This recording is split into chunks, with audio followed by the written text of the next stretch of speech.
got this. We're trying to figure out how to give people a window into what happens at Chapter House Retreat. So we bought this little camera that basically turns every Bible study into a comic book because it panels all the recordings. So they go on our YouTube channel, but if you talk, it'll change the window to you or you or you and change the size of the windows.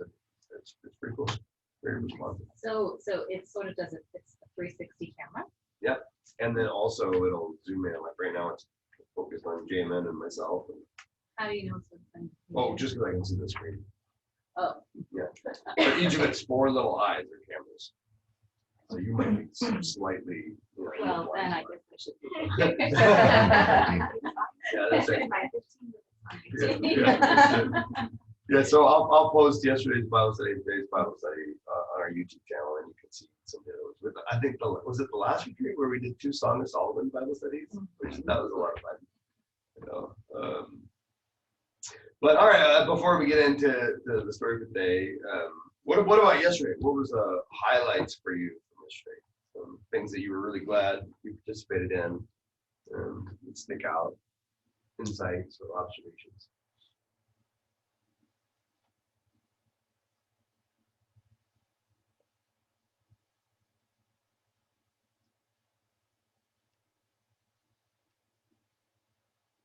So from Bible study or from like the whole day? The day. Could have been lunch. Lunch was good. Yeah. Dinner was good. Dinner was good. Thank you. Yes. So good. I've been noodling a lot on this idea of the gospel. Like, what is the good news? Yeah. Mm-hmm. It's a good thought-provoking conversation. Yeah. There was such a fiery debate about the gospel maybe 10 years ago, where your sort of neo-reformers, your Acts 29 tribe, were really accusing, Rick Warren, Joel Osteen, sort of those celebrity, quote unquote, soft pastors, about not preaching the true gospel, which felt like I was in a time warp. Like the last time we were having that argument was like, yeah, it was like the 1930s, I was like, oh my gosh, you just got a new suit. But it's really funny because for the one group, the gospel was all about getting the theology, and how many theologically loaded terms you can throw in there, propitiation, retribution. Yeah, I mean, that's something that I still hear at my church, like, why don't you just preach the gospel? What do they mean by that? Like, why don't you That's have a really good question. Why don't you have an altar call every week? Yeah. Has anybody read Matthew Bates? Have you read some of his stuff? Oh yeah. It's in my top 3. Really? Yeah, he's really good. It's pretty accessible, but it's academic work. Yeah. Looking at what the gospel means biblically. And Like the word gospel? Yeah, he actually focuses even more on the word pistis, faith. Yeah. Because in those times, pistis was often actually translated like loyalty or like sort of fidelity, like you had faith in Caesar. The gospel precisely, the one. What What should I read? That's Salvation his new by one. allegiance alone is the big one. I think. Yeah. It's super interesting. He turns faith into allegiance instead of like, I think a certain way and therefore I am saved. So. My understanding of pistis is more like faith in the gods, which involved a lot of risk. Like, you don't know if these gods are going to come through for you. So, you do whatever it is you're supposed to do, but there's an element of risk rather than certainty. Yeah. I mean, he just makes the argument that the word pistis is often used like allegiance would be a better term than faith, or definitely not belief. Yeah, right now. So does he talk about the word like evangelial? Yeah. Yeah, he's actually a nerd. Yeah. It's just funny, because you go back and there were things happening And then people would sort of gossip and spread the news about what those things were that were happening. And it was good news, headline news, breaking news. It was gospel. You know, the news that like, hey, you remember Mary and Joseph's boy? You mean the one like, are you sure it was Joseph's boy? Yeah, I am. What's he doing? Well, there was this weird story about a wedding. What do you mean a wedding? Yeah, they ran out of wine, and like that's how it starts, you know. And then it spreads out, and he's praising, well, what's going on out there? I don't know.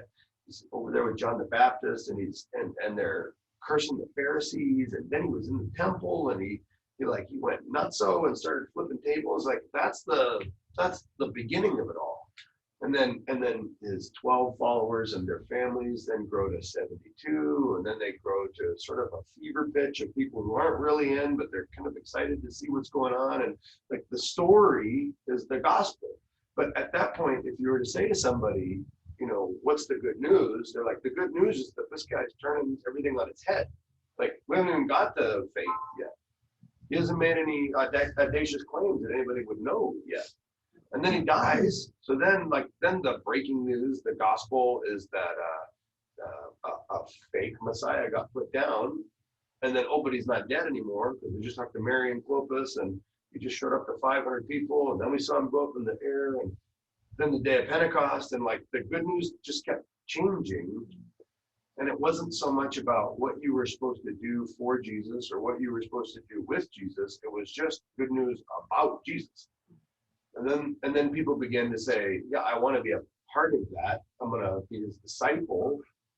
But they're still not, like they're not praying a sinner's prayer. They have a bracelet with 5 colors. Yeah, exactly. They're like, red is the color of the blood. Like they don't have any of that yet. And then finally, you know, they get kicked out of the synagogue, right? And so then at that point, it's no longer enough to just be a follower of Jesus within Judaism. Then all the Gentiles start showing up, and then it spreads out through the Roman Empire. And now it's, you know, probably 50 or 60 years after Jesus. Then you start to get these like prayers of faith, prayers of allegiance, giving your life to Jesus. Like it just morphs over time. And so when we get into our theological debates about what the real gospel is, we read the Bible like a instruction manual instead of as a library, and some of that library is biography. And so fast forward now, and I think we're still smart to ask the question: what's the story about Jesus that we should be telling? You know, what true things about Christ should lead our conversations with the culture? And somehow, for me, the answer is never propitiation, reconciliatory, salvific woe. Like,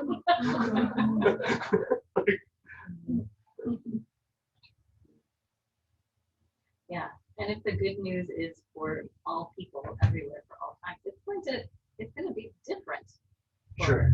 all people. Right. It's not going to be one monolithic silver bullet. It's going to have to be. It's going to have to hit different for everybody. Yeah. Which, I mean, Jesus never had the same conversation with anybody. Like his conversations with Zacchaeus and his conversations with Nicodemus are not the same. So why are my conversations about Jesus, Melissa, the same as my conversations with Jesus or with Dallas about Jesus? Like, why am I playing the same track on my MP3 player instead of having an honest? Because Paul didn't either. Right. You know what I mean? Yeah, Paul's got kind of a penal idea and substitution and adoption. I mean, he's got Until he tons goes of to ways. the Areopagus, and then it's a totally different thing all over again. Yeah. And Paul's experience himself was a mystical experience that was really none of those in particular, but it was very particular to himself. Yeah, that's a great point. That Paul refines Judaism to point to Jesus, but he got knocked on his ass. He didn't get argued. And it takes him you kind of skip over that. It takes him years to figure it out. Yeah, he goes to Like Egypt. he goes to years. Egypt and like it's years before he actually starts teaching. He's kind of like, what the hell did happen? Yeah, spend 2 years in the Bible before you get out.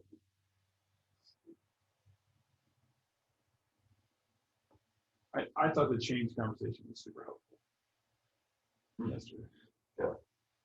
Like, especially as we got into like some new, like I'd seen pieces of the model, but to get into some nuances of like ideas on how that works, and building urgency, and how do you communicate that.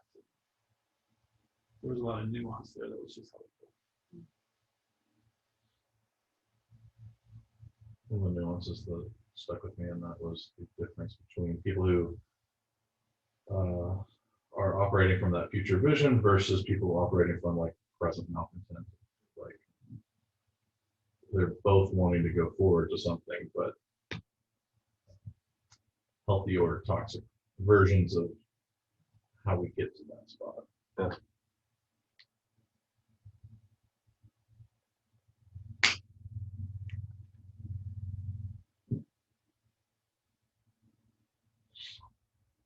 Yeah, I was seeing a lot yesterday when we were talking about people who are criticizing the past versus people who are proclaiming the future. You know, that juxtaposition. Just what a big, what a common sense division that is. Like we all know the difference between carrot and stick. You know, and we know that as parents, like positive reinforcement is probably going to get you better results. You know, scaring your dog probably isn't going to get your dog to behave as well as giving them treats for good behavior when they comply. You know, and yet in faith, we so often go to the stick. And in church, certainly. Like,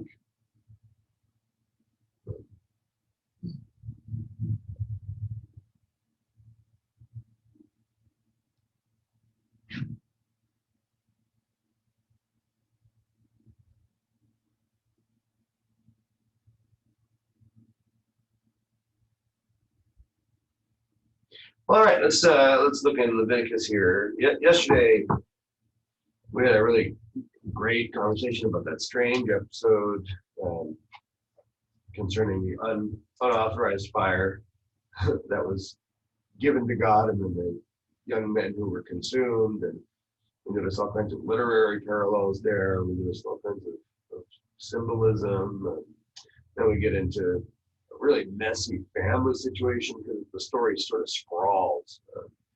And this is the only other story in Leviticus. There's the story in chapters 9 through 11 that we looked at yesterday, and then this story is in Leviticus 24 verse 10 to 16. So it's quite a bit shorter. But somebody start reading at verse 10, and we'll stop every couple of verses to make sure we're getting the details right. A man whose mother was an Israelite and whose father was an Egyptian came out among the people of Israel. And the Israelite's woman's son and a certain Israelite began fighting in the camp. The Israelite woman's son blasphemed the name and a curse, and they brought him to Moses. Now his mother's name was Shelomith, daughter of Debri of the tribe of Dan, and they put him in custody until the decision of the Lord should be made clear to them. All right, let's stop there for just a minute. Okay, what's happening? Because you got a lot of prepositions here to describe something that only involves two people. Yeah, well, first of all, it's interesting that there's a marriage or a relationship between an Israelite woman and an Egyptian. That Right. seems like, Well, yeah, because they just left Egypt like, one book ago after being slaves for 500 years. So, so did the Egyptian father come too? Did he stay there? yeah.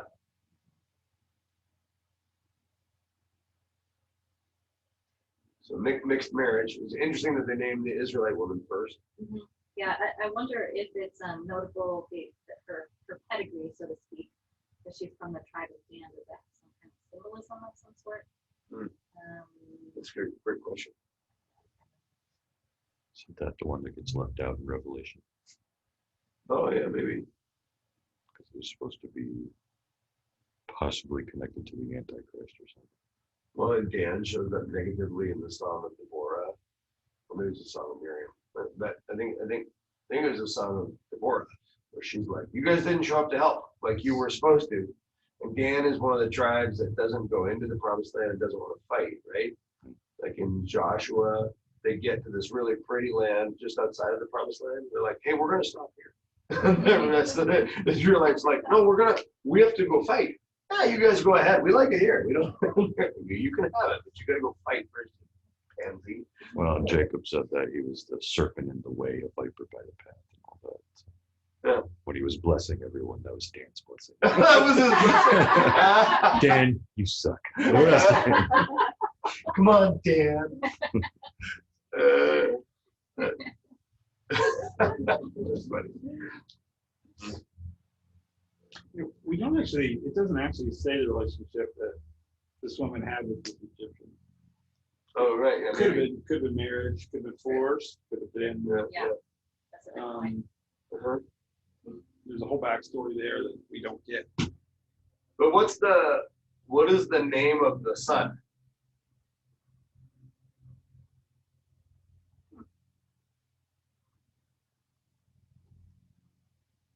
I don't see it. It's Yeah. I overlooked it. No, it's not there. Huh. And what's the mother's name? Shalomith. And what's her presumably mother's name? Degree. Right. So you got lots of names, just not this guy's name. Son who shall not be named. Yeah, Voldemort. Yeah. And so the son goes out, and what happens?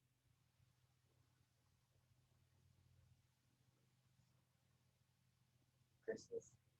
Yeah, but first, before he curses, what does he do? Right, he gets into a fight with who? Israel. Yeah. It doesn't right. say it doesn't say during the fight. Mine says during the fight, the son was right. Yeah, I just mean he didn't like stub his toes. That's the thing. Right. Yeah. That makes sense. Okay, so they get into a fight, and what's the specific terminology of the sin that he commits? blasphemed the name. Blaspheme the name. The Hebrew word here that we translate in English as blaspheme means he pelted the name with rocks. Could sometimes be used like he pelted it with fruit or with rotten cabbages. But in ancient Israelite culture, they only pelted with rocks. If they were going to stone somebody, it was. So it's two separate sins. They're connected, but they're distinct, right? He blasphemed the name and cursed.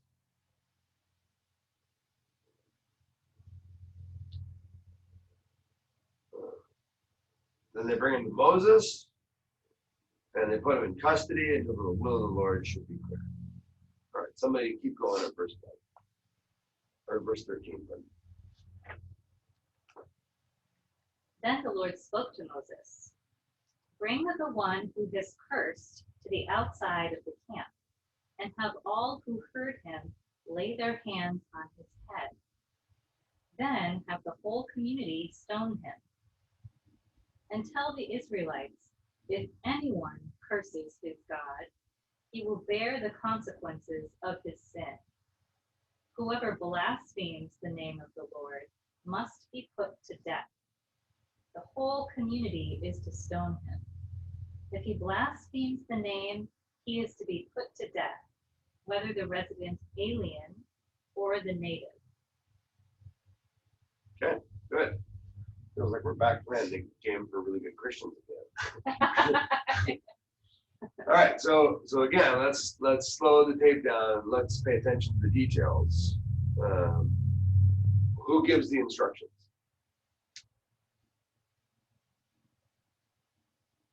Lord. Yeah, God speaks to Moses. God tells Moses what to do, and there's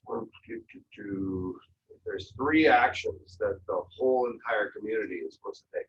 What are they? Bring the one who is cursed outside the camp. Yeah, get them out. Yeah. What's the next one? his head, and then stone him. And who's supposed to stone him? Everybody.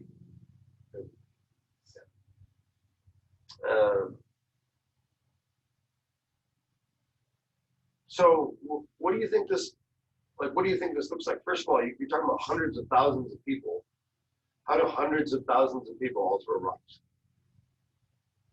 Yeah. Yeah, we have to take turns, you know. Tribe of Dan, it's your turn for the stone him. Tribe of Dan. Man, we're not gonna do it. Yeah. We're not gonna do it. We're good here. Dan.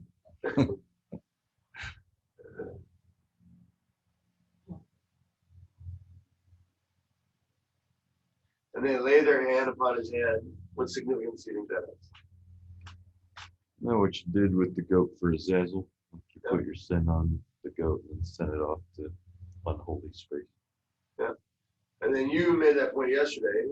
Remember what you were saying? Because I don't exactly remember what you were saying. Just you brought up the scapegoat offering. Just that the brothers got dragged out of the camp. Yeah. Yeah. This reminds me of like a gang war. Like they got somebody from the other side and now. What other side? Just Like a rival. I believe there's like racial tension. Mm-hmm. Like I can almost see the fight escalating and him being like, "You're God and you're people," and like start taking that. Yeah, how could there not be? I mean, he's essentially mixed race, and again, we don't know the origin of that, but I mean, you gotta have some bad feelings towards the Egyptian who just left, right? yeah. And the text is pretty specific. Like his father was an Egyptian, and they don't name him, and who does he touch? It's an Israelite man. Yeah. He's not, as in he's not an Israelite man. He's happened. Like Right. text is actually fairly specific about some kind of racial element to that. Yeah. Yeah, and he's not named, but there's the name, right? The blasphemes the name, this unnamed person. It's an interesting juxtaposition. It's a pun. Right? The nameless man profanes the name. And clearly he had a name, but he wasn't actually nameless. But it's fascinating to realize that biblical writers are saying, when you assault the character and identity of God, your own character and identity diminish. So really, like, just through omission, they are highlighting these kind of nuances. And then remember, what does blaspheme mean? Yeah, hit him with rocks, pelt him with rocks. So then what's his punishment? He gets blasphemed.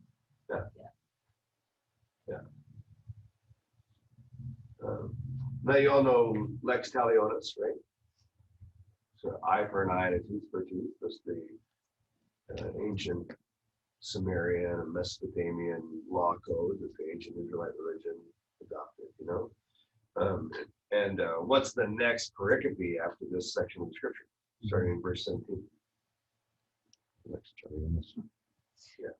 Eye for an eye and tooth for tooth. And there's a sense in which, in both these stories, yesterday and today, like the punishment fits the crime. There's a strange kind of divine reciprocity. You know, like yesterday, you're going to bring the bad fire, here's the good fire. You're going to pelt rocks at the name is going to pelt rocks back at you. You don't like the name, I'll take your name away. Like it's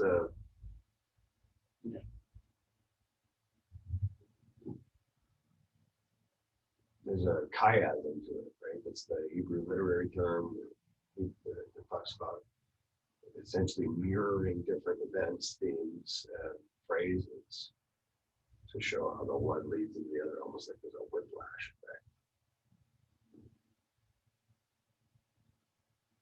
Yeah, and I think it's setting up in the midst of Leviticus, the holiness of God, right? Like it's only an eye for an eye if blaspheming the name is pretty serious. Like it's a pretty serious response. Yeah. So it's like narrative in the middle of all these laws to set up. No, like God's really holy. And so if you mess this up, you really are messing with life. And the name is even like that's a big deal throughout the whole Bible. You know, even in Jesus, he's the one who's given the name above every name. But like the angel that carried them out of Egypt, God said, I put my name in him, which I won't go into this whole image. But I always see these images of Jesus throughout the Old Testament that, like, you know, you see that angel of the Lord who's always serving. They always blend the lines. Is this God or is this not God? Yeah. And with the name being in that, and like blaspheming God, blaspheming Jesus, blaspheming the name, like, you know, for them that was a big deal. But multiple times throughout Leviticus, the back half of Exodus, Leviticus, Numbers, Deuteronomy, there's really strange provisions made for foreigners that when we read them, they seem racist and prejudicial because we think any division is inappropriate, you know? But back then, those divisions were already deeply entrenched. So even though it's hard for us to see it, there's actually quite a bit of liberal progress here. The fact that you're going to have one law for Egyptians, Israelites, foreigners, hey, when you're here, this is how we live. This is who we are as a people. And so if you don't like it, as long as you're here, this is what we're going to do. But it also meant that was a huge, the reason I say it was a liberal progress is because prior to Moses or God giving those instructions, there was a totally separate set of rules for foreigners, which was, you don't matter, you don't count, we'll take your stuff, you probably shouldn't live here. And in extreme cases, they were forcibly circumcised, property seized, turned into slaves, or they could maybe live as a proselyte, you know, which meant that they didn't have to get circumcised, but they still had second-class citizen status. But here, Moses is, again, for probably the 10th time in those two books saying, no, there's one law. There's one. Which is really rare in Mm-hmm. It's a good point. Because I bet there were people that didn't want this guy with them anyway. Right. You know what I mean? Like that would have been a huge step. Like he's part of the group that was killing our firstborn. Yeah. And so for him to even be allowed to be there, he didn't get in trouble till the last one. Yeah, and he probably wasn't the only sort of mixed race child. I mean, after living in Egypt for so long, that had to have happened more than this one time. And I wonder what kind of, I wonder what that did. I wonder, you know, how that group was perceived. Well, it would have been not even in just one generation. Right. You know, right. You're going to have, half Israelite, half Egyptian bastardized offspring who then grows up among the slave Hebrew people and then has children who then are likely going to either probably not intermarry because they were a slave culture, but be used, be passed around, be impregnated. So you're going to have all kinds of degrees of ethnic mixing there, which is going to make it really complicated to go. Yeah, right. Yeah. Who goes with you when you leave? Yeah. Goes to the promised land. Well, when the Israelites left slavery, everybody went with them, but not every single person. But the Bible says, all kinds of other slave people went with them, all kinds of other cultured people went with them, all kinds of other oppressed people went with them, so that God's redemptive plan spilled over beyond just the Israelites into whomever is there, Phoenicians, Syrians, whatever.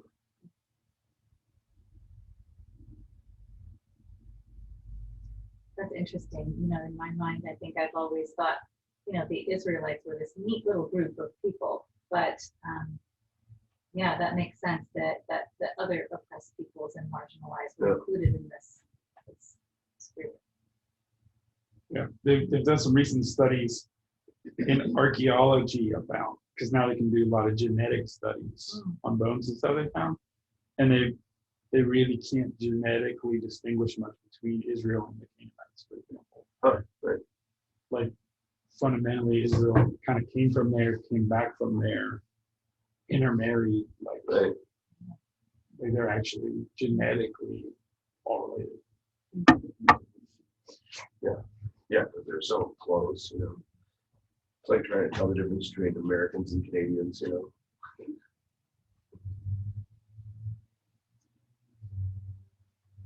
Can I bring in another text under this? Yeah.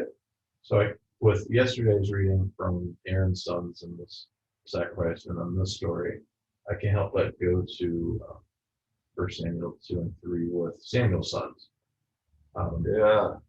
They, instead of bringing the wrong fire, they're eating the best meals from the sacrifices. Uh-huh. And like it has this weird practice where it said that they're supposed to just stick the fork in and see what they get. But they start asking people before they even put it in, and like, I want the best part of the meat. And so like they're seen as making that sacrificial meal as strange, or they're doing something unusual to it.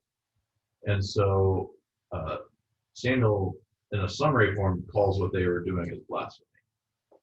And so the famous like kid story that we read of, hey Samuel, like Samuel, and he's like, hey, go listen to it. It's God talking to you. Like we always make that like a real fun kid story.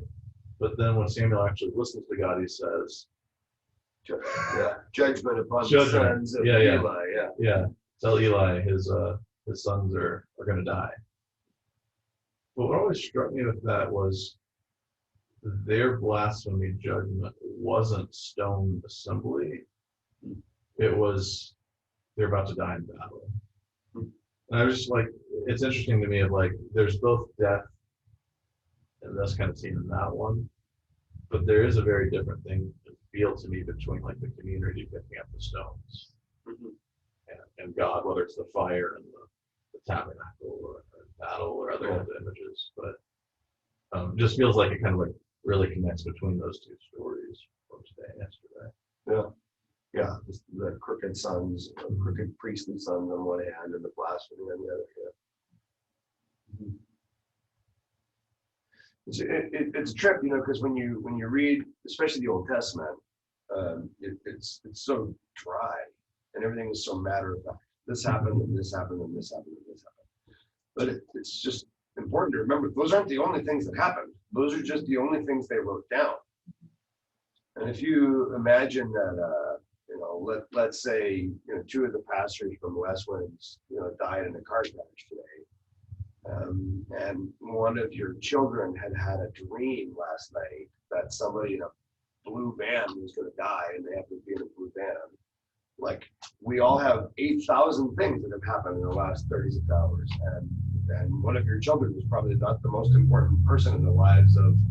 But if you're the one writing the story down, you'd be like, no, my son came and told me, and then it happened, which is a lot of how we, you know, get the material we have in the Bible, which isn't to say it's not trustworthy. It's to say that the biblical writers are making theological points even when they write down the points. They're connecting those dots, and those aren't the only dots. Those are just the only dots that we have received.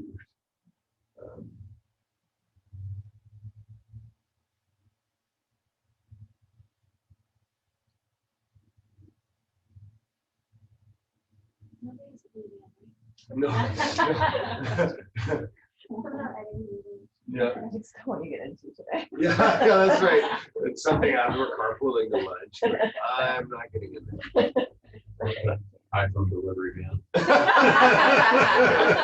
it. Yeah. That's it. You got free candy at an iPhone.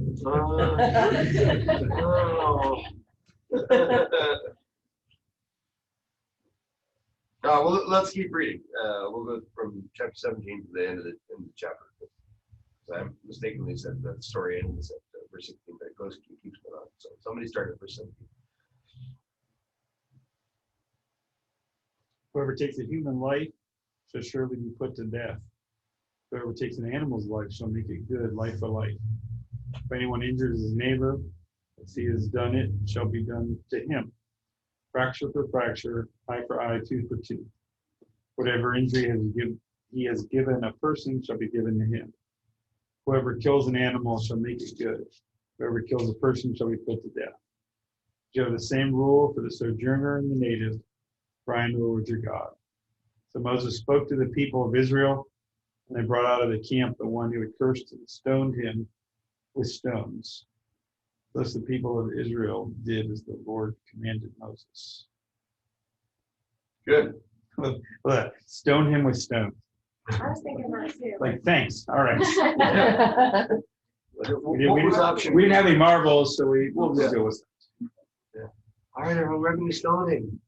Hey, Moses, what should we use for the stoning? Dan?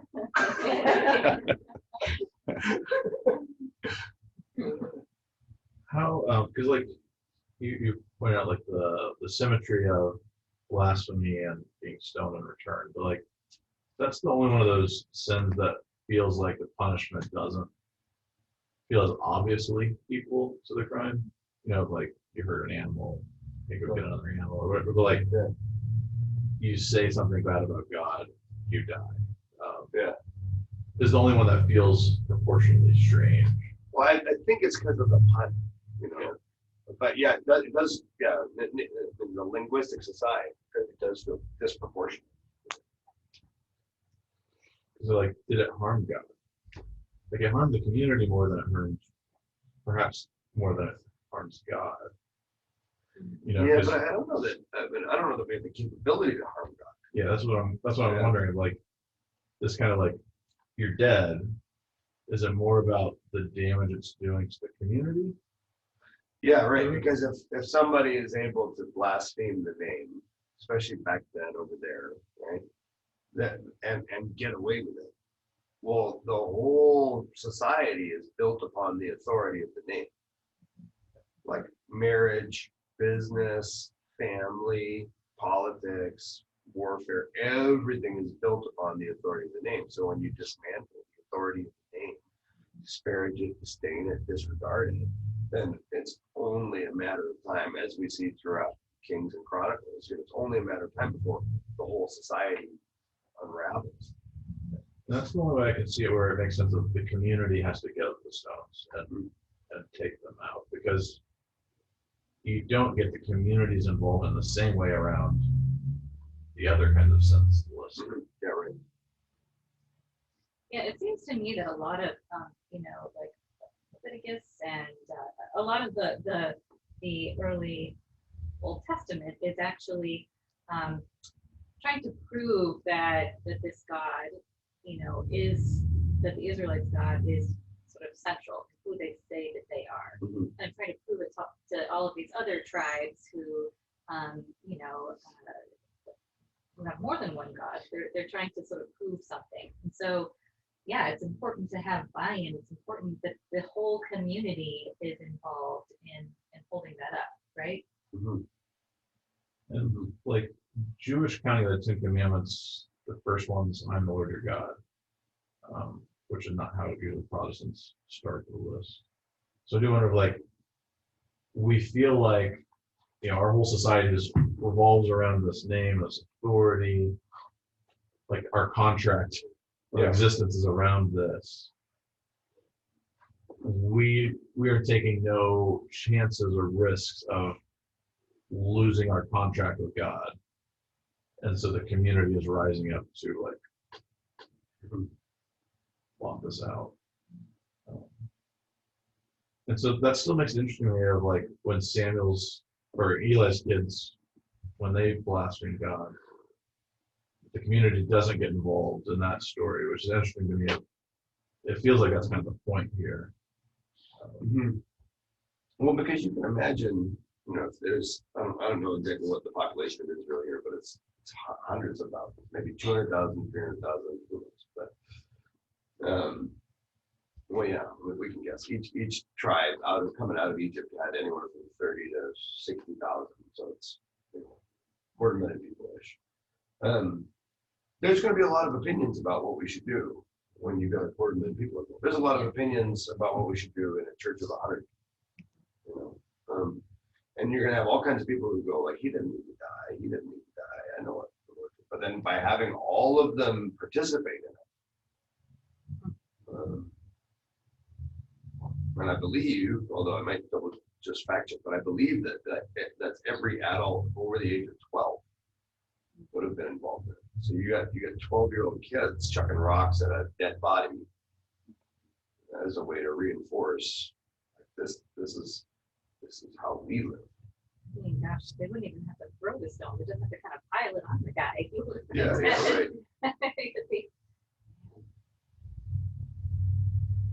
Well, just imagine how long that takes, right? Like when we line up for the Eucharist at Westlands, and you got 300 people in a room with 4 communion stations, it takes 20 minutes. So you got moms holding the hands of their kids, hey man, and they explain as they go. So the same kind of thing is going to be happening. You got people waiting in line, fathers explaining, mothers explaining, people seeing it, the sort of gruesome part of it. Some people being crappy about it and going, you know, screaming and being profane and enjoying it. Some people being, you know, and then you're watching the reactions of all the other people as you wait. Yeah, I wonder if everyone had to wait around or if he kind of cycled through, like this is the day. Maybe by the end, people were just kind of like dropping stone on the pile. Or what would have been left after he gets hit I know. 200,000 times, you know? Well, they used to also stone people like in pits. Yeah. So you could roll Well, stones that's down. smart. Then you also bury them, right? It really is smart. So efficient. Yeah. I mean, if I was a tribal, like nomadic culture, I think I was gonna. Yeah. Just put them at the bottom of the cliff. We'll all do this. And get it on. Yeah. Who put him on a hill? Yeah.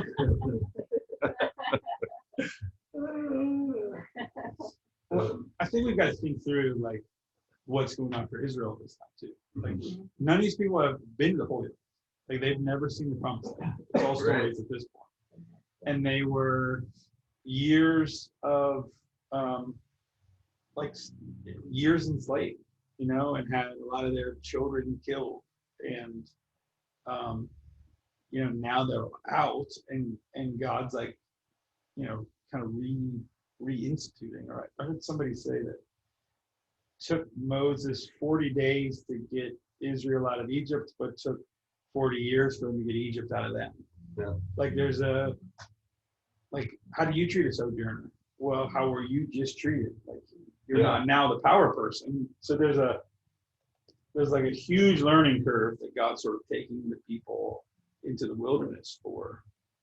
And so so like the importance of understanding the holiness, like the importance of, unfortunately, this guy may be the exemplar, but everybody better start understanding the name of the Lord. And if you've been in slavery for 40 years, do you trust the name of the Lord? Are you trusting in a promise you've never seen? Like there's a lot of work that has to be done in the wilderness. Yeah. And I mean, like my family lived in Scotland more recently than they had been in the Promised Land. All of our families were Europeans more recently than they were in Jerusalem, in Canaan. And they hadn't really been in the Promised Land all that long. I mean, there's only a couple of generations, and then they're in Egypt. Yeah. So I mean, they like going back and finding out you have a king. Like, America, I don't have a king. It's stupid. Well, what's funny is that, you know, when you read these stories at first, especially, you know, for me, probably for you too, you read it and you're like, oh, that's so barbaric. You know, we stand in judgment over the story, which I think is appropriate. Like stoning people is bad. You know, we don't still do that. Jesus never did that. You know, there's a movement over the next 1,000 years of the biblical story where things become far less bloodthirsty. But the story isn't really about like violence and the response of violence against the original. The story is about community, about people, about God, about priorities. And once you realize that, then you go like, well, now this has a ton of parallels for ministry, leadership, family. Jesus, with the spirit of wisdom and understanding upon him, literally quotes, it's like, what that actually meant, you guys, love your neighbor and your enemies. Well, Leviticus tells us to love our neighbor. Yep. Well, and I think the other thing you're setting up here in the whole story of the Bible is like, how do I keep, if this name's so holy, how do I keep from blaspheming? Mhm. Oh, I guess I kind of can't, right? Like even the sacrifices, I'll mess up. So in some way, the name's going to have to accommodate me, right? And that's part of Jesus.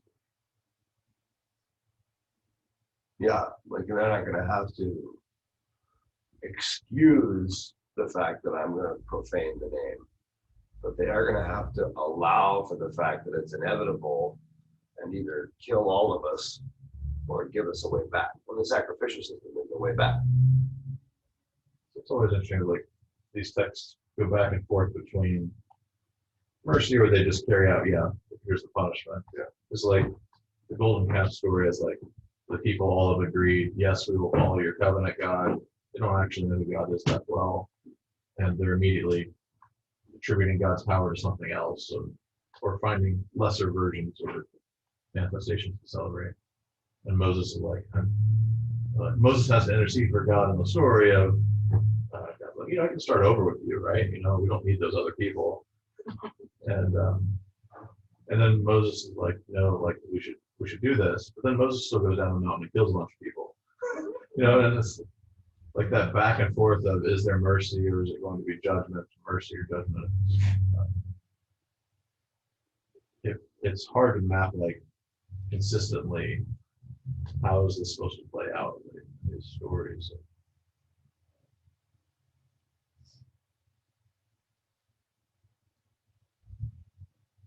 But I agree, like they're always going to mess the name up. And I'm not sure, like, and I guess it becomes like the interesting thing of history of like, let's not say the name at all because we're going to mess that up, and like I'm interested like in that vantage point of like, is that actually like, yes, it saves you from using it correctly, but is like, I don't know if like making it so holy that you just don't talk about it fully is the best resolution either. There's even some warning to some extent from Jesus for Christians. It's maybe trying to think if we could compare it to the same thing. But, for Jesus, like the only sin I won't forgive, the only one that still has the death penalty of not everlasting life, is blasphemy of the Holy Spirit, which in a sense still kind of feels like, taking the Holy Spirit, treating him. In that case, it was them attributing demonic things to the Holy Spirit. But like Jesus still had this like holding high of God and who he is, and being cautious on what you do there. So.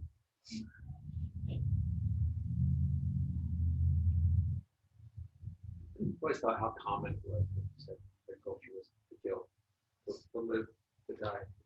Like death is really, really close to life. Very, very close. And of course, now we don't really have that. But I wonder if the transition that Jesus talked about, he said to everybody, which still in his time, life and death is pretty narrow too. I think. But now, like what we do with our thoughts about people, I'm killing people all. I mean, it's terrible. Like really, like to be fully transparent, like the people I love, I'm like, you know what? I should not fantasize about that happening to them, but I do, and I'm like, wow, like that's man. And that's why it's so interesting when Jesus is, if you even look at a woman, you know what I mean? He takes it up, right? Yeah, because he didn't come to save them for that moment. Yeah, he came to save all. Yeah, it's why I don't like when people try to talk about Old Testament like it's law. New Testament's like it's grace. Like, no, there's a lot of grace back here. And when I read Jesus in the Sermon on the Mount, he's not rejecting the law. He's doing something very different with it. I don't like the dichotomy people try to make with that. But I think Matthew Bates gets into some of that in his books about like how the law isn't, you know, Jesus fulfills it. It's not just like doesn't matter anymore, guys. Rather, it's embodied in Jesus. That may not be what he gets at, but that's a lot of what I felt I've seen in Romans. One of the things I was wondering about was why death penalty and not exile? Because like you could just banish someone from your community, and like again, we're just playing into the gaps of the story, but perhaps they're thinking you're just going to blaspheme God to other people, to other nations, and you're just going to keep bad talking God, and that's why we can't. If we just imprison you for life, you're going to bad talk God. You're like, Well, that also, there needs finality. imagine just logistically if all of those exiles banded together and got Yeah. strong enough that they Yeah. could conquer the the group from which they were exiled. how would you ever police that? And where would they go in the desert? Yeah. So that, like, I mean, yeah, like logistically, there's a lot of. Yeah, right. Yeah, right. Yeah. Who are that is a you? good point. Bob, what country from? You from the guys next door? You look like that guy who got exiled. No. Well, I still think at the end of the day that, for humans, it's like your life and losing your life is kind of the worst thing ever, right? Because we're finite. Although losing your community is probably a close second. I don't know that they were doing this all the time. Yeah. Like, who blasphemed today? Everybody line up. Every evening we'll just take one out. Yeah. It seems to be like a little more of an example kind of story, fundamentally in the narrative. Yeah, that's a good question. Like, this is the second narrative of two in this book. So what role does it play? What role do these two narratives play in the overall book? Yeah, remember Mary Douglas' theory was that these serve as the gates from the Gentile court into inner court, and then from inner court into the most holy place. And so yesterday was a story about inappropriate sacrifice. It's easy to see the parallels from outer court to inner court there. This is a story about the name. What associations does the name have with the most holy place and who gets to come in? It at least sets the tone for the seriousness of the book. Well, it seems to me that the name is also very more personal than a sacrifice. Weren't the sacrifices that these brothers who were consumed by fire, they were doing this for someone else, but the name seemed very personal. That's also something that anyone can do, so anyone could be in this position. Right. I mean, like anyone has the opportunity to blaspheme the name, but not anyone has the opportunity to inappropriately offer sacrifice. Well, and if you follow like any kind of critical scholarship where there's sort of an editing and a redacting that takes place, and a lot of these are then formed more after exile by the priests that are trying to establish authority and holiness and all of that, then you can see like that message is even different than what it would have been for early Israel. If the priests are then trying to, like, no guys, we got to take this seriously. We barely got out of Egypt. We're barely got out of exile. We got to kind of pull this crap together. And so the seriousness becomes even more important there. So the second gate would be going into the Holy of Holies, right? Yep. Yeah. Which is, I mean, that's significant. that feels like a very personal space. And I mean, really it was, because you didn't go in there with a group of people, right? It was really just Right. one person, the high priest out of the whole tribe who went there. Someone's name is very personal. They could have used a variety of references to the divine in this passage, right? But they use the name, Yeah. which is very personal, to address someone by their name. So that's striking to me, and the personal nature of it. But that term, the name, is not used anywhere in the preceding or several following pages. It's the Lord, the Lord, the Lord, the Lord. And here it's the name. And then it's the Lord told Moses, Right. go kill the guy who misused the name. Mhm.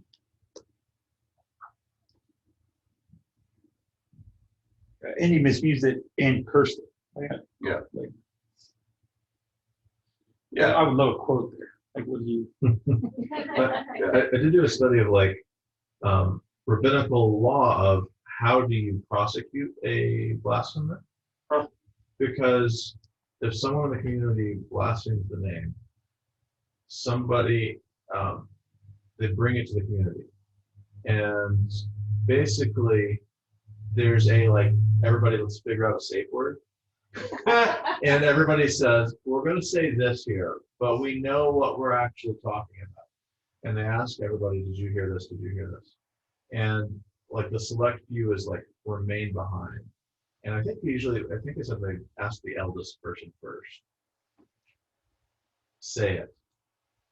Like what was actually said. And they wouldn't, I can't remember if maybe two people had to do it, but it was like, we're not going to make everybody blaspheme the name to say what was said. But this, and then so like once it's actually said out loud, then it's like break the robes out, and like, but it is this kind of like, well, this is kind of awkward. Like, are we going to convict somebody without actually saying what they've done wrong? Yeah, right. But what they did wrong, I don't really want to say out loud. Right, because then you'll be guilty. Yeah, Okay, yeah. Did you know that Bob was gossiping?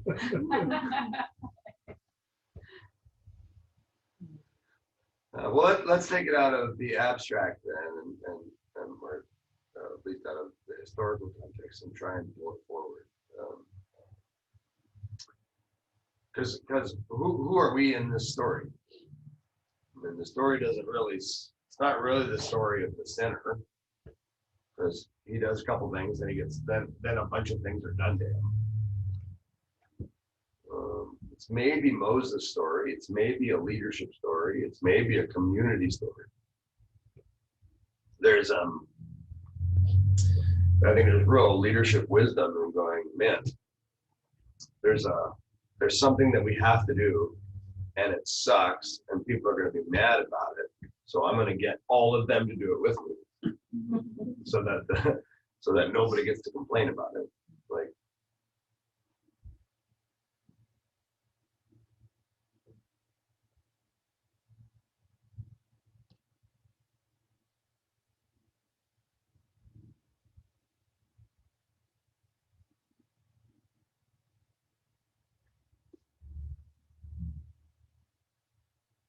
Well, what I think about when I look at this whole passage, I mean, wow, this, this God that the Israelites had a relationship with, I mean, must have been incredibly remarkable for them to take the name so seriously.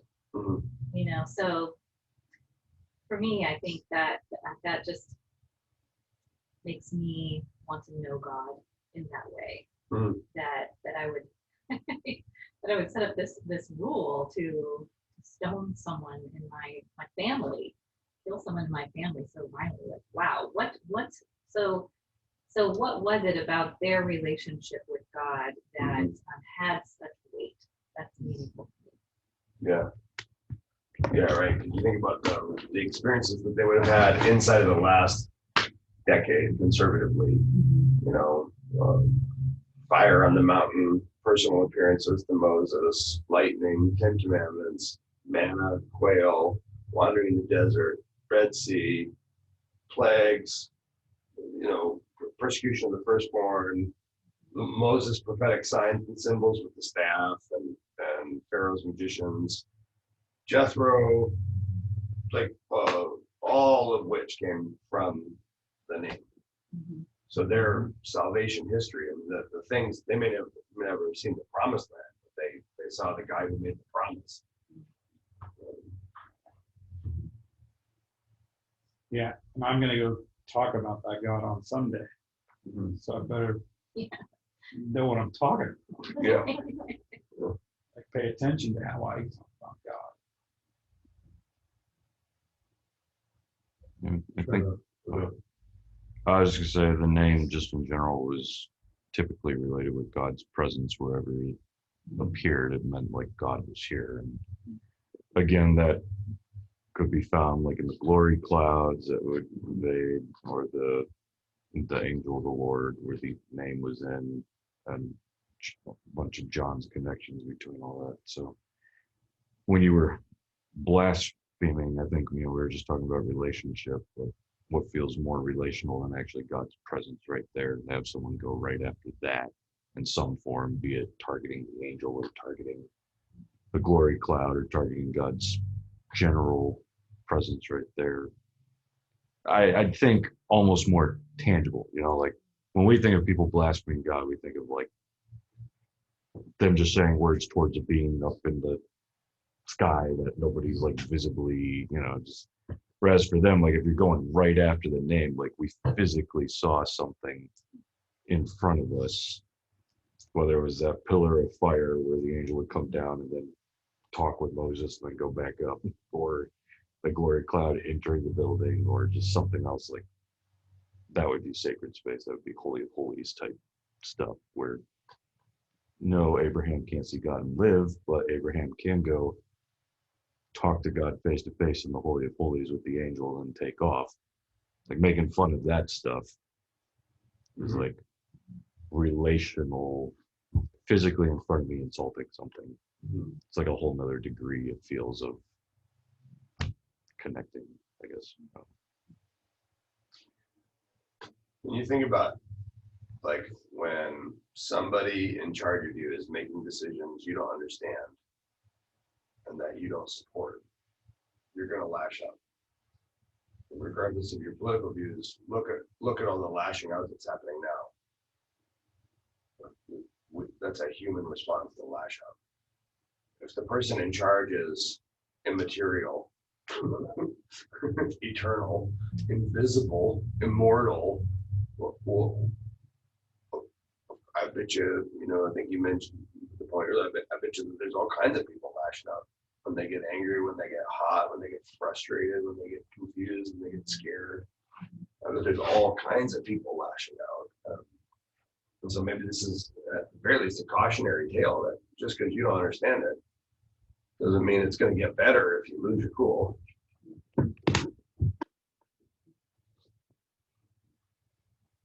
Saw a counselor for a while, several, but this the one person who said, "Stop it to me." He said, "Be very careful about what covenants you make with yourself. What promises you promise yourself you'll do if this happens. If you make and break those, it takes you in a different direction than you anticipate." So he's saying very clearly, like, if you are saying, if this happens, then I'm going to do this, and I promise to do it, and you do that, and it's in the wrong direction, you're breaking the heart of God in a different way. And then conversely, if I do it to myself, and then I'm breaking the will and spirit of myself, what God lives in me. It's like a really difficult connection for me to make then, but now it makes more sense in the sense of not being forgiving of myself and others. And I wonder if it is overlay that somehow with God saying, "Hey, I've really got this, really got this. If you want to challenge me, there are consequences to that." You can ask me questions, you can be searching and knowing, but at the end, if you're challenging me, No. well, that's not a good space.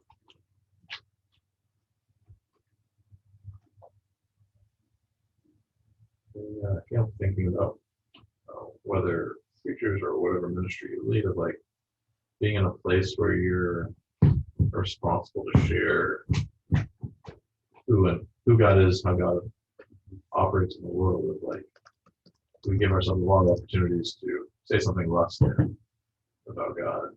Mhm. And like, there's plenty of opportunities to therefore like not have the highest honor or whatever because this thing just kind of fell short of who God is. And we have some people who like are on the lookout, who are trying to like, who want to accuse you of blasphemy, of like, you said this about God and that's not true, and you know, and we're ready to stone you. Also just the realness of like, you know, reflection on that task of the weightiness of trying to do as best as we can at talking about someone whose name is always mysterious in a way. Mhm.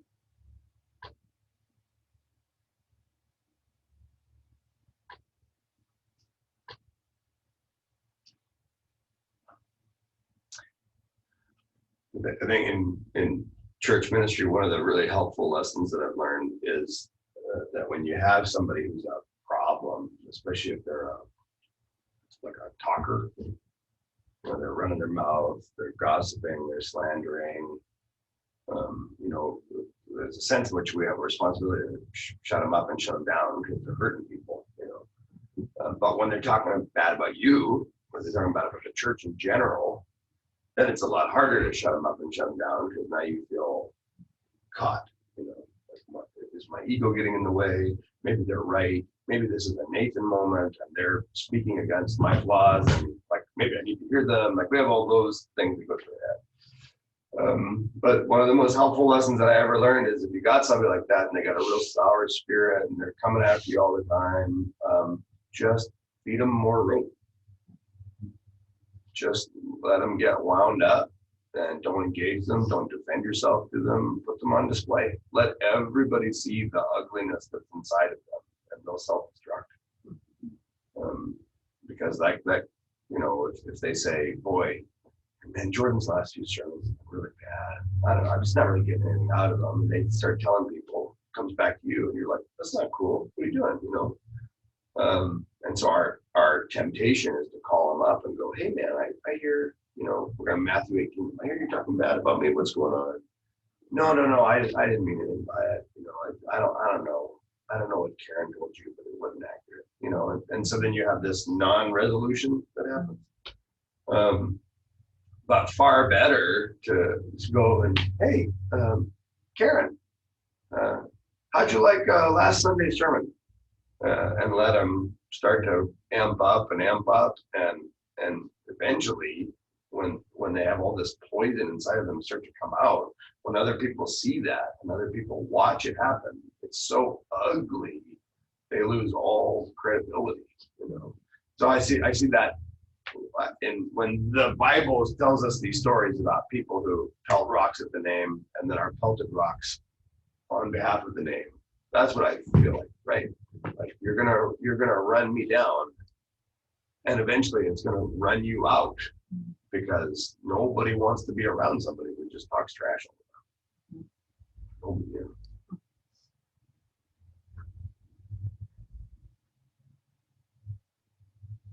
That's a good point. I think my first response would be to just go directly to the person, like let's just nip it in the bud. But yeah. Well, if you offended somebody, you know, then yeah, go and make it right. If they're gossiping about you or talking about you behind your back, and yeah, go to them. But 9 times out of 10, in my experience, 99 times out of 10, in my experience, you go to somebody who's got sort of church mouth, and they'll just lie to you. No, I never said that, or I didn't mean that. Somebody's blowing that out of proportion. And then it just goes and goes and goes and goes and goes. And I realized eventually, like, don't worry about it. Don't pay it any mind. And eventually there'll come a moment where they're so full of poison about you that it'll pop in front of everybody, and everybody will go, "That you're awful. Why would you do that? That's terrible." Is church mouth a medical diagnosis? Yeah. I just made that up right now. I feel really good. Love it. I feel like it's, We all understood it immediately. yeah, that's Yeah.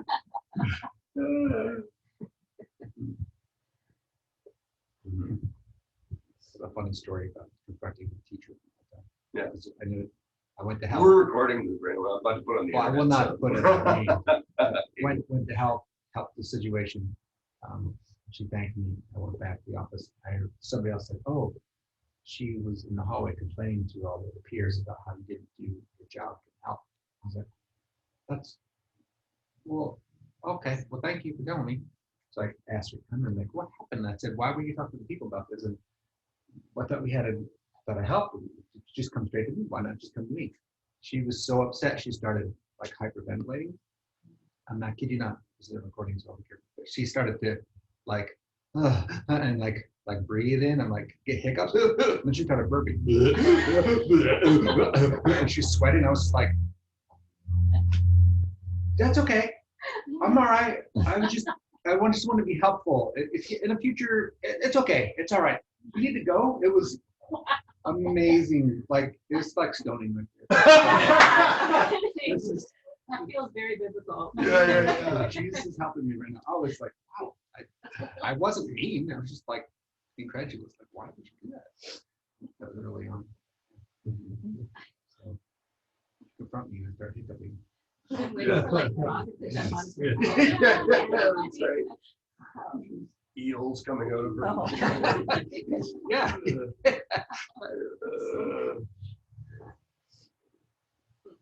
When you start burping, there's not a lot of denial at that point. Yeah. Like she was sweaty. She was taking off her Albert vest, like down to a t-shirt. I'm like, okay. I didn't press the button. It's really hard to, Because it hurts. Yeah. initially. Yeah. It's so personal.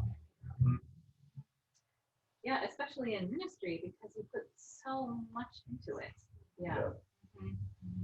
There is a funny power dynamic in ministry or in small business, and where like, you know, like with the gym or with the chapter house, like you go, we put in the thousands of hours and all your money and everything, and it's a gift. You know, you're like, here, I want to share this with people.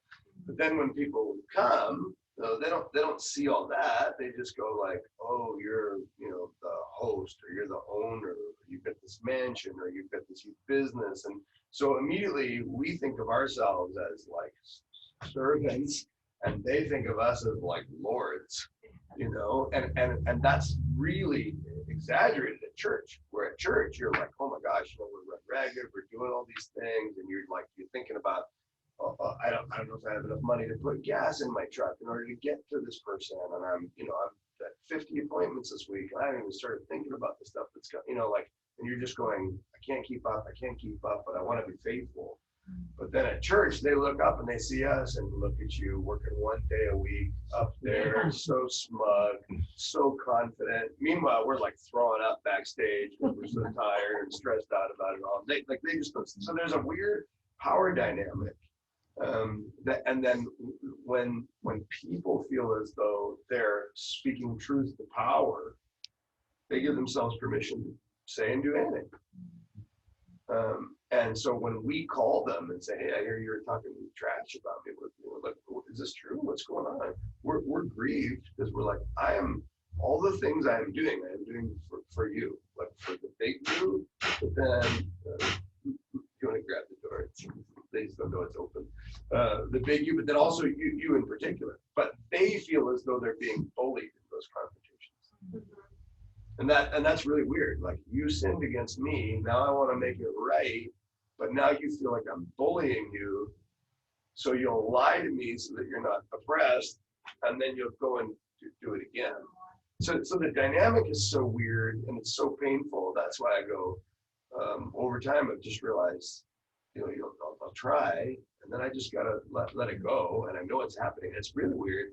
Like on any given Sunday, I'll look out there and go like, there's 10 people in the room right now that hate me. And I'm preaching to them, and I know they're talking bad about me, and you just like, okay. You can't please everyone. Yeah, and then if it gets really nasty, you're like, great, this is awesome. Because you're like a boil, you're gonna burst, everyone's gonna think you're gross. You know, you're very vindicated. Then when I forgive you, you'll have to accept it. I had a couple, you know, images of boils with a few people's faces on them. Not maybe. The funniest part to me too is people that expect that I should know that they're upset. Yeah. Yeah. Well, you told 20 people and none of them were me. You know what I mean? Like, Yeah. I'm the Yeah. one person you should have talked to, you didn't. And Yeah. now everybody knows that it gets back to me way late. Like, I should have known. Yeah. Okay. Not clairvoyant. We had someone that was like, that would love our board to like reach out to the people who are mad and have left.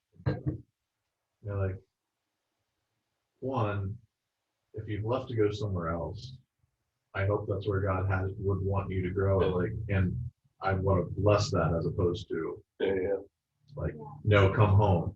Right. Come back where you don't want to be. Yeah. Yeah. And the second is if they don't want to be here, them just coming back means they're not happy, and the people they're not happy in front of aren't happy, and like, who's that going to make feel any better? But I get that there is expectations among different people around, like, but I care about this person, they mean a lot to me, I want them here. And so they put that pressure onto you. You should know they're mad, you should go make it better, even if it's like didn't do anything wrong. Right. They don't like your beard or something. Yeah. Too many Marvel references. And I've told my board, like, if they left once, they'll leave again. Yeah. Why would you, you're going to get them back here for a year? Yeah, it hurts. And it's so strange, like if somebody decides, especially like when they're part of a community, if they decide they just don't like you, you're like, well, now they really can do great damage because they can turn other people against you. You can have 10 people now in a group that don't like you, and Poison the well. yeah, exactly. And so you're like, it's just a funny set of nuances to go, wow, when do I confront how aggressively, who will go with me? And there again, in this issue with somebody who's talking trash about God, I love that it's the community that defends the name. I go, but that never happens. Maybe it's because the name Dave is nowhere near that name, but sure it would be nice if once in a while somebody else picked up a shield and took a few bullets for you, as opposed to going, oh yeah, guess you should ask their forgiveness. Yeah, this happened to me. I won't overshare, but where somebody came to me and said, "Do you know that somebody's upset because you do something stupid that wasn't even true?" Yeah. And it became very personal very quickly. But I asked that person, like, "Does that sound like me? Like, does that sound like something you think I would do?" They said, "No." I said, "Did you tell them that?" Yeah. Did you tell them if they have a problem, they should talk to me? Well, no, I didn't do that either. Well, okay then. Yeah. Like, Thanks. thanks for telling me that I can worry about it now, but you could have maybe helped also. Yeah, there was a quote I read once a long time ago. And it said, I don't really care what that person's saying about me. I want to know why they're comfortable saying it to you. Oh yeah. Yeah, that's a good one. Yeah.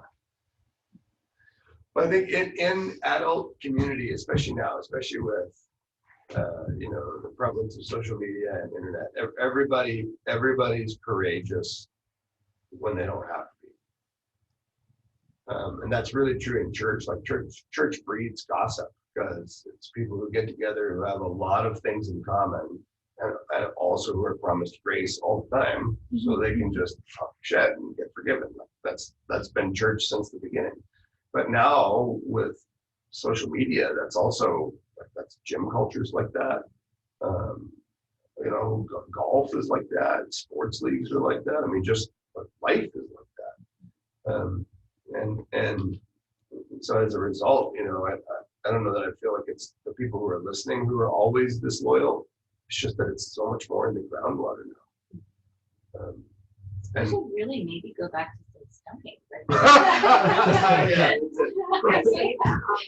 I actually had to write a paper in college about why crime is happening. Yeah. And I was like, that's because we didn't stone Elvis when we started hip thrusting.